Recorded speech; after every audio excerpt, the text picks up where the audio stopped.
Hi everyone! It's an extra special day because we have 2 lessons in one day for you. Now, this lesson is going to be all about multiplying with multiples of 10. Say that 10 times fast. Multiplying with multiples of 10. It's a mouthful, but we're going to make it a nice, easy lesson that's going to help you with your homework tonight and, more importantly, help you really rock through our multiplying and dividing big numbers lessons that are coming up later on in 4th grade. So this is going to be the foundation, that strong foundation that we need to make sure we ace everything moving forward, but more importantly, feel confident and comfortable with everything moving forward. So with that being said, let's jump right in. Before we start multiplying big numbers, we're going to learn a few tricks to make that easier. And one of those tricks is to multiply with multiples of 10. Now, some of you may have already seen this, but this year in 4th grade, we're going to be using it with even bigger numbers. So when you are multiplying with multiples of 10, that question is going to look something like this.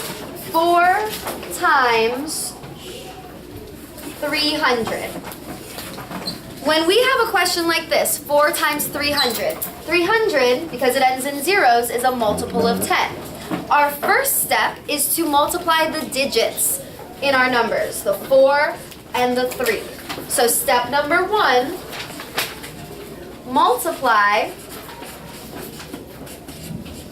your first digits. In this case, that's 4 times 3. And who can tell me what my answer is? What is my product of 4 times 3? Who can raise their hand? 12. 12, very good. So first we multiply and we get an answer of 12. Then step number 2. Step number 2 is we want to count how many zeros we're working with in this question. Now in this specific question we have 1, 2 zeros. So step number 2 is to count the zeros. Next, we add that number of zeros into our product. So 3, combine your product with your zeros.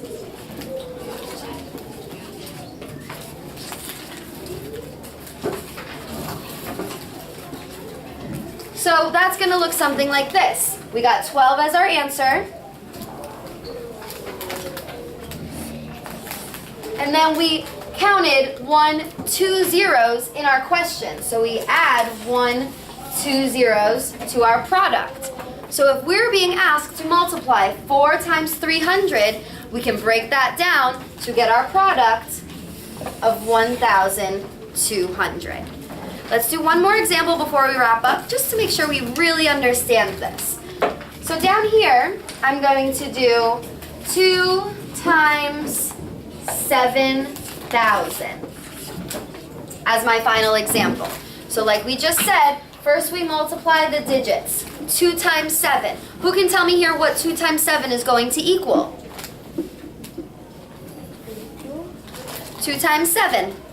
14. 14, very good. So I put the 14, but that's not my final answer yet.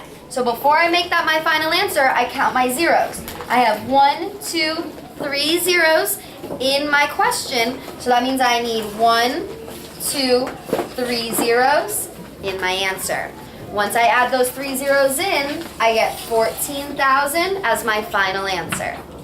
Please use these tricks to make multiplying with numbers that end in a 0 easier. It will make your life easier, ease up your headaches, and make your math skills extra strong. Remember this because our next lesson is going to use this to estimate multiplication problems. So have fun practicing, and as always, ask your math teacher if you need help. Have a good day.